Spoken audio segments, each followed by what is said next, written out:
Rasa di ahye no ha se no a na eho akohia se yedi ho enkomo panyini akwaba wajo Ghana bam t-shirt sa no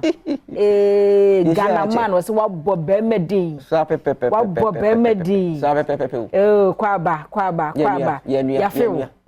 ya feel fe dem afi mi se mo afi me ma na twen wache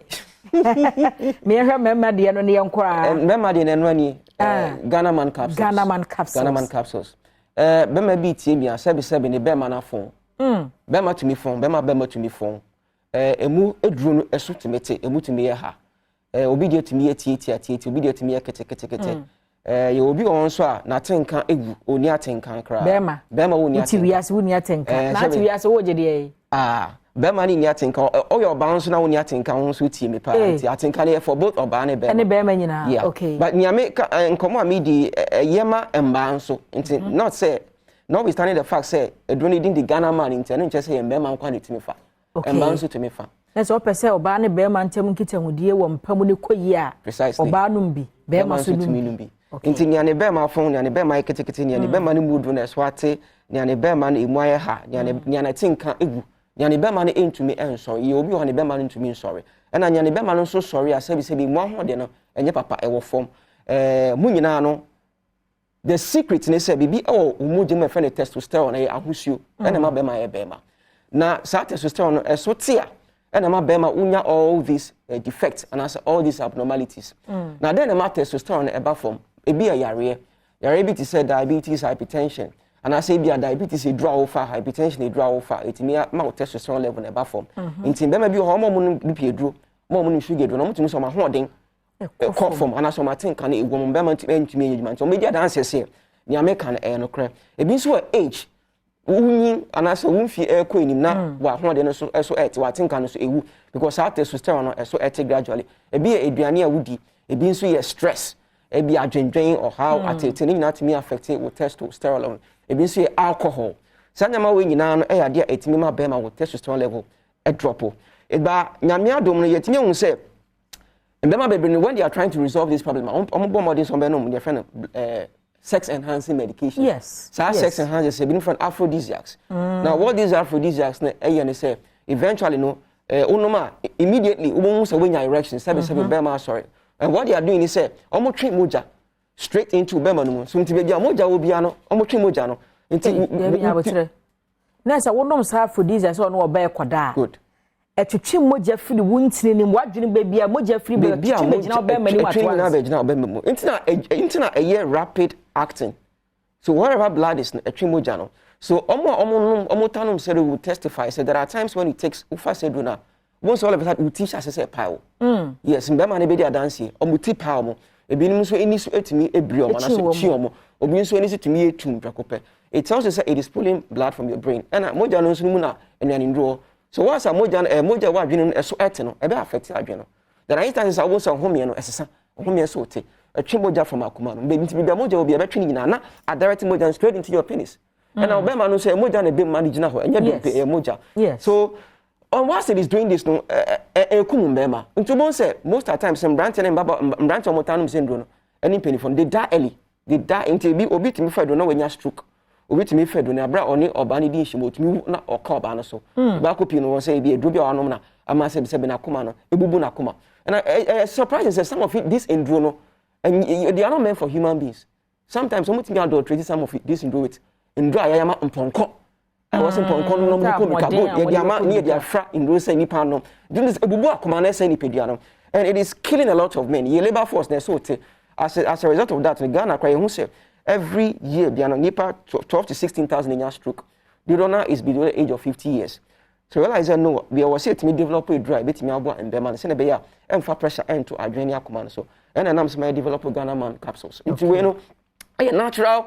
testosterone enhancer. A dubia or no, the Kamamo Jadi for Sunday to enhance blood circulation to Moja qua adrenaline, Moja qua command, and I will entry Moja, and a baby in Trinum, a manipulating producing a nitric oxide into Moja into me be into be. Was a moja ekobiano epima moja na etimi ekọ nti e boost testosterone na enhance blood circulation nti e ma erection here very strong be ma soro emu ya dimpa e ma be ma sebe ni afon ebi e be kan wetimi error na ho atenka ewu na sound saying e ma atenka aside that ne be bi ho ne obehia enche na ne ho asane no 1 minute 30 seconds 120 seconds bema de ono be hia one bomb de nkrenye 5 minutes 5 to 6 minutes there was out me bo adwuma Ghanaherb capsules na enhance sexual performance macho wudi bebre bai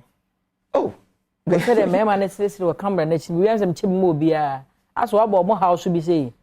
bebre wo ho ana enko herbal shop pharmacy omgo to bi we say na bo nyeden ne bo nyeden kra ka meji bia mamba de an de ise mo kona mo koto ne nyenti aba na sane se most of the time wa adwen no wotimi control the rate at which bema wotimi release it can be controlled from the brain your hormone be a friend is serotonin and most of the times bema mo tanya premature ejaculation mo serotonin level e wo form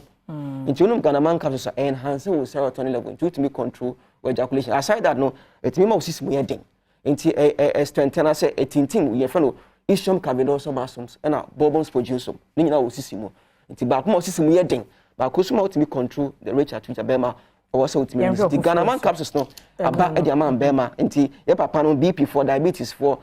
prostate for nyina no Ghanaherb capsules e wo ho e de ema mo aside that na de ba ko so ma bema testosterone level e drop ne prostate e dru ankofo no ye fra BB5 alpha reductase inhibitors and as a result of that no sa prostate dru na e ma some sort of relief but e kumu testosterone ti omo mo no sa ndru no sabi na tin kan ewu ne bema ntumi nsore oni obehia ne hu suo entumi emba ebi ho ne hu suo te se banana sanso asane chi akora ne junso twem ye fa ne retrograde ejaculation obi atinka ewu enu ntin nyame adum yetimi develop prostate joint capsules ye dia ba e dia ma ye papa no ma omo prostate enlargement and as a prostate related disorders we pay the only medication that yetimi attested na yetimi approve say no correct yetimi ema prostate etwetwe most of prostate in real just no when onoma abema on some form of relief so about so they act as diuretics but intimi ma prostate na etwetwe it means with time you know prostate na ho den no ebebro eduro no ahoden so it wouldn't work again but with this medication no in fact a huge more prostate na nkasa so prostate na enlarge no shrinking no na fe imagine so twa no kwan na den ebie imagine so no etimi but aside that no any infection be related to your prostate no etimi ekra ni na so na me udi draw so a ho hia so be sa ato antibiotic naturally that antimicrobial properties and effect when you try to one save 500 ya shorten as save 500 okay the actual name is Savior 500 where the best immune enhancer and as an immune booster in the whole of West Africa and as in the whole of Africa the anti-artisan say most of the immune boosters are your market no so no omutimi eboni peduano ho by every some diseases and as some infections but omutimi tackle other diseases until be etimi cold any flu any other upper respiratory tract infections it be etimi be a typhoid it be etimi malaria but say ban severe and chronic infections to say hepatitis B omutimi enyi ho adwuma it be say HIV omutimi enyi ho adwuma but with this medication we body pa ho by free cancers onuma ma moja no ye ma no ye na minti in fact say cancer kran the system no ma onu medu we a